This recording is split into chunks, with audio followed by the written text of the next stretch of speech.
thanks to this chaotic MBTA situation. Oh, Transportation what is what's just going on? delays, trains breaking everywhere, buses not showing up. It's a lot of fun. I'm sorry. Yeah, let's get started. So, the assignment is about me trying to talk to a reporter that's worked on the so-called race beat, basically someone that's dealt with issues of diversity in some way. Mhm. And I noticed your work as a Unity fellow, especially that Chinatown stories I mentioned, as well as Mhm. the um, Indian story, Native American. I know that's a touchy subject as well. So can I ask you why you got involved with Unity?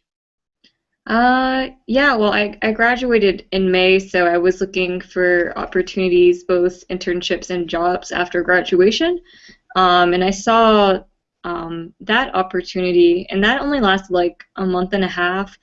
And I thought it would be a good opportunity to apply to because after graduation, I was just freelancing for a local paper. So I had the flexibility to take that month and a half off, I suppose. And I don't know, it's just a great opportunity because like I got like all expenses covered for 5 different Minority Journalism Association conventions, and they covered the costs of everything. And so each of those associations have a kind of like a student project, and so you're just basically working on the student project for the whole week. And yeah, it was just a great experience, so I applied. Can you tell me more about the Chinatown story you did in DC? Yeah.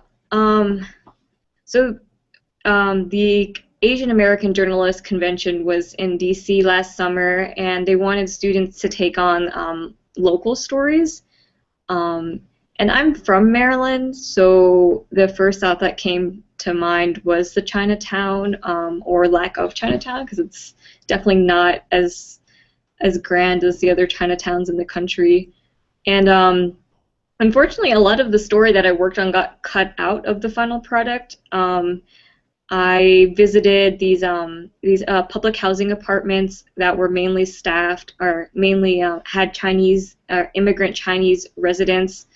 And one particular building had a mix of Chinese residents and Black residents, and I had attended their residents meeting, and basically they were in danger of getting kicked out if their owner didn't renew their license for public housing. So it kind of ties into the bigger theme of gentrification, and also for that project, it was hard to communicate with the elderly Chinese because I don't know Mandarin or Cantonese, and luckily we had a student who did some translations for me. So that was my first time doing interviews with a translator. So yeah, I don't know if that answers your question. No, that's good, but you are unable to speak any Cantonese or Mandarin? Yeah, well, I'm Filipino, so I don't know. I don't know those languages. Oh, and I also wanted to ask you about your Native American representation in Silicon Valley story. How'd you think of that topic? Yeah, that was also based on location too. We were in Santa Clara, California, and it's sort of near the Bay Area, and there's a lot of like software companies and startups in that area. And so I thought it was natural to do a story that combined both Native American kind of point of view and these like big startup companies. And so I started reaching out to I don't remember the name, but it's like a kind of a professional society for Native Americans who are in math and science and computer world, things like that. And I ended up talking to some professional Native Americans who are in that kind of startup software development world, and they ended up telling me that it is significantly harder for Native Americans to even get into higher education, and then even harder to get into those kind of computer startup fields because oh man, how do I do this? Because like if you're a Native American and you live on a reservation, the reservations usually have high levels of poverty, not many educated people. So it's just really hard to kind of move from the reservation to higher education. And so some of those people were, trying to create that pipeline for Native Americans to get into not only like software engineering, computer science, but also just higher education in general. I'm kind of going on a tangent. I don't know if that, No, that's yeah. okay.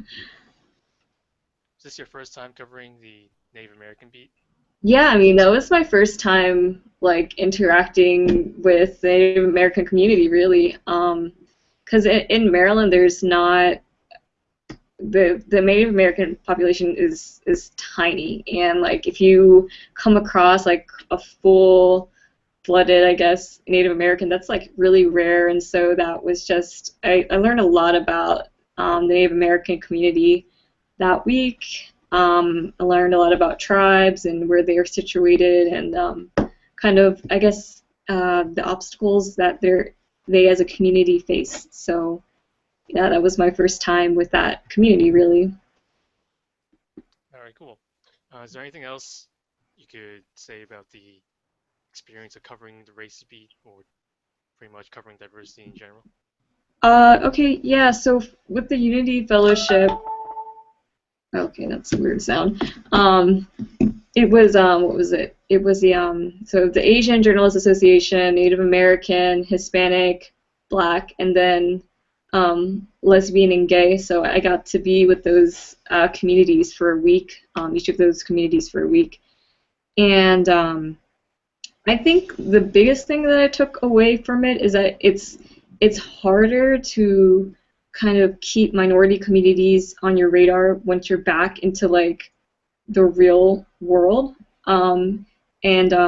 Sometimes it can be hard to pitch more minority stories to your editors. For example, when I got back from that, I wanted to do a story about Filipino teachers because the school district that I was covering had recently, like in the past 5 years or so, imported a lot of teachers from the Philippines because they were understaffed in teachers. And then a few months ago, they had basically ended their contract, or they're not going to support their work visas. So those teachers had to go back to the Philippines or find a job elsewhere in the U.S. And I just wanted to do a follow-up story, kind of like, how are these teachers responding to their visas basically not being sponsored anymore? And I pitched that to my editor, and he was like, I don't know about that story. And I was like, that's a story. Like, you have this huge Filipino community basically going into an exodus because their visa is not being sponsored anymore. And he just didn't want that story. And then I had to leave for like those conventions, so that story never panned out. I mean, there is another story. Are you familiar with DACA, Deferred Action Childhood? Oh my God, I'm blanking on the acronym. But are you familiar with that program? I think I've heard of it once or Okay, twice. so DACA is it basically grants young undocumented people in the U.S. Sort of citizen rights. So they have the right to stay, like they can stay legally, they can work, they can get a work permit, and they had the I want to say the 2-year anniversary. I have to fact check myself, but it was like either the first or the second year anniversary, like in the summer. And I was like, hey, I know this anniversary is coming up. I know this affected undocumented students, and I'm sure in Maryland there's plenty, not plenty, but there are undocumented students. And hey, can I profile one of these people who has been in the DACA program since its inception? And then he was still kind of like, can you like give me more details? And in my mind, I'm like, that is such a story. Like, I don't even need to provide more details. I just need to find a person to profile. So it's like kind of like in a general newspaper, like that was just a weekly community newspaper. I kind of had to push more minority ideas. Because like if you don't bring it to the table to your editor and it's not on your editor's radar, like those stories will never get published. And I'm sure like that's the same experience in a lot of newsrooms.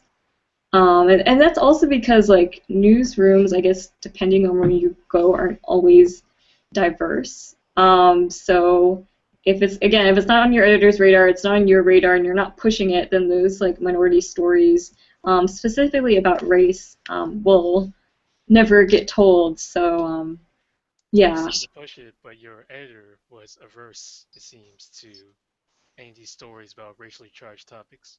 yeah. I mean, I don't know. He wasn't adverse to it because I did eventually do the DACA profile, and it was a good story. Um, but he wasn't like over enthusiastic about it the way like me and like my coworkers would be. Um, yeah, so yeah, Did but the like when I visa was story I oh, not I'm get sorry. the Philippine teacher visa story not get Yeah. moved? Maybe because deportation and things like that is a little too racially charged, right? Perhaps. Um, I don't know. I guess for me it was like kind of social justice, like these stories need to be told, like the Philippine visa thing and the DACA undocumented students thing. It's just I think it's very important stories.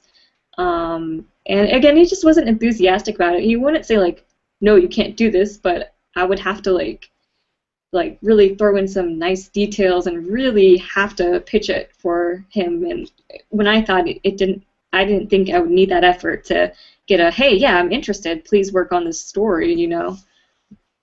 So Um, basically, you were surprised at how much resistance you encountered. Is that right? yeah, yeah, I thought he would be more enthusiastic. Like, "Yeah, go ahead, Melanie. That's a great idea. That's a great story." And I was like, "Oh, okay. You want me to, I don't know, spruce it up more. I don't know. I'm not sure." Yeah, it's unfortunate. Yeah. The problem that plagues the whole country. Yeah. I'm trying to think of other race specific things. Um, Do you know what I do now? What do you do? Oh, I'm in Tennessee. I'm like in the Nashville area. I'm an education reporter for the Tennessean newspaper. And I cover Williamson County, which is a really white, affluent, Republican, high-performing school district. Sounds Um, exciting.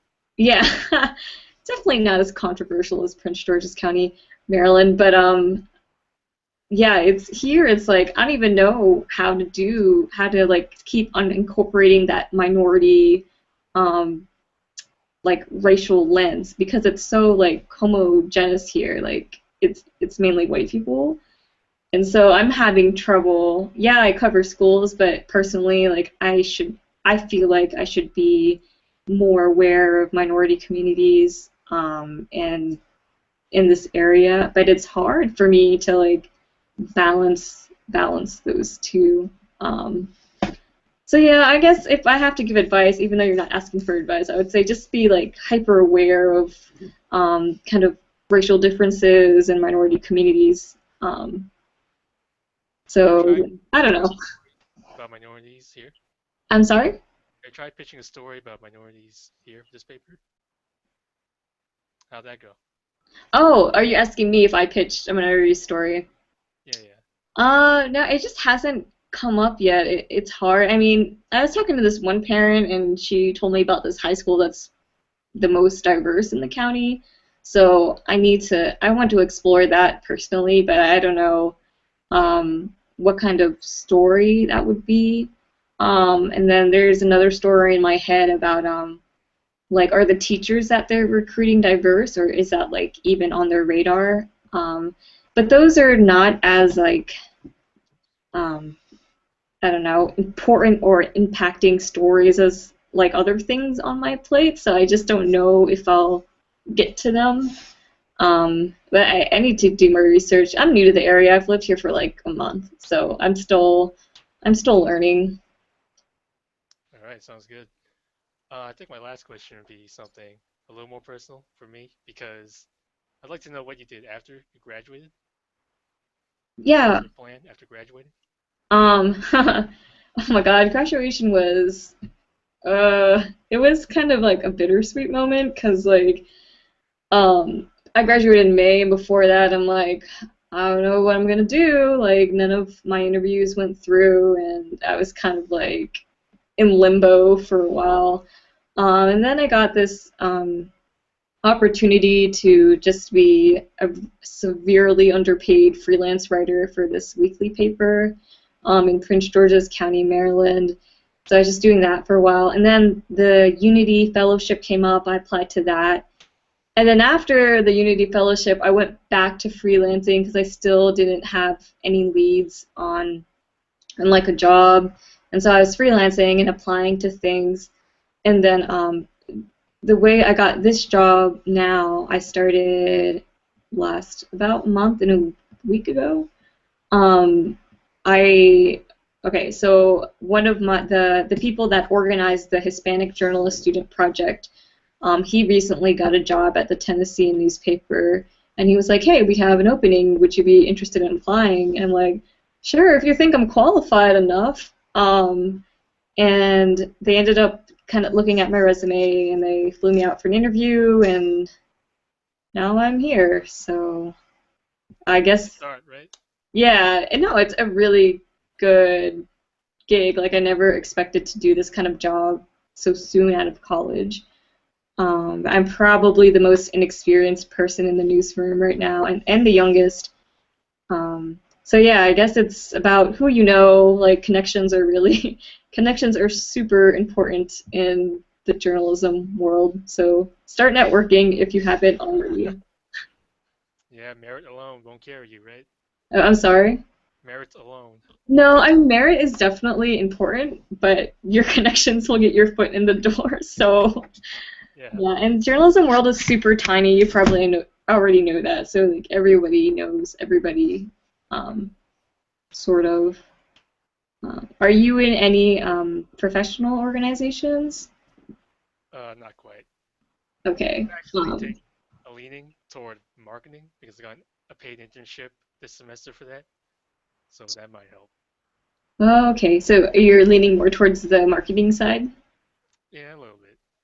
Okay. Oh, well, I don't know anything about the marketing world, so I can't help you there. Yeah, that's fine. Yeah. But if you ever go back to the journalism side, Asian American Journalists Association's a really good organization. How do you like get membership? Are you a member? Yeah, you just pay. I mean, I think students is like $25. And do you live in Boston? In the greater Boston area. Yeah. Okay, I'm pretty sure there's an Asian chapter there, and once you join, you'll get put like on an email list, and they usually have like events and mixers and things like that. And I think with Asian American, you can even request a mentor once you get membership. And then every year there's a yearly convention. Like this year, it's in San Francisco, I want to say, yeah, San Francisco. And sometimes they have like regional events and stuff. And yeah, there's a lot like Society of Professional Journalists, investigative reporting. What else is there? There's well, I don't remember the name. But if you're interested, just like email me and I can send you links and stuff. All right, cool. I think that's all the questions I had, unless you had some closing remarks. Uh, what's the point of this project? Yeah, that's a good question. My professor just wanted us to get some hands-on experience with a journalist who has covered racial diversity hmm and get some insight into what it's like and how you went about doing it. I think that's pretty much what it is. And she wanted it recorded as proof that we did it, and then we write like what 500 word essay, explain what we learned, what insight we gained from it. Yeah, yeah. I mean, what's your ethnicity? I'm Chinese American, born. Do you know what like generation you are? I'm the first generation in my family to be born in America. That's all I know. Okay. All right, yeah, I would just say like your personal background's super important and you should use that like as an advantage to connect with people. So yeah, I would just use it, just play the Asian card and use it to your advantage. I mean, especially if you know the language, and then also branch out to other communities too, like over the summer with the Asian, Hispanic, Black, Native American, and like a queer community. My network just expanded like so so much, and I monitor news from all of those communities. So like, are you active on Twitter? I use it, but my main Okay. interests are like technology and video games. Okay, yeah, that's cool. I mean, yeah, tap into the technology world, but like try to tap into Black Twitter and Hispanic Twitter and Native American Twitter, Muslim Twitter. Like, those communities exist on Twitter, and if you follow the right people and enough of the right people, your time limit of news is going to diversify. It's just a matter of keeping up with those communities, you know. Yeah, Um, sounds good. yeah, yeah. I don't know. I'm just kind of rambling, but yeah, I think that's it. Yeah, that was a good point to wrap it up. Yeah. Okay. I mean, if you don't have any more questions, um, I think that'd be all for now. okay. Is okay. Well, I'm like interviewing you. What the heck? Do you keep up with like I don't know, kind of race-oriented news or things like that? Do I follow any of those? Yeah. Hmm, I kind of kept up with Boston's Chinatown for a bit, but Mhm. none's really been happening as of late, so not Okay, much. but then again, your specialty is technology, right? Yeah, Yeah. Okay. I guess like you should try to keep on your radar like race and technology. Like, intersecting, um, what's up? like race and technology intersecting. Yeah, I think there's a lot of stories there. Like are Latino and Black men, are they represented in the technology world, or like at least in my college, there's not many like Latinos and Black people in the STEM fields, so like science and computers and stuff like that, and that's pretty much a trend like all across the country. I mean, that's something worth keeping on your radar. And I'll send you links to like different kind of race-oriented media and journalists because I think that's important to keep up with, especially in the U.S. And then you're like in the Boston area. That's pretty diverse as well. So yeah, okay, I'm done. I'll stop now. At the very least, I can still speak a little bit of Cantonese, but I can't read it or write it. Oh, at least you can speak. That's cool. Yeah, I guess so. So you can put this on YouTube. Yeah, I'll stop. It will stop the broadcast and then it will go up. Okay, I'll stop in 5, 4, 3, 2.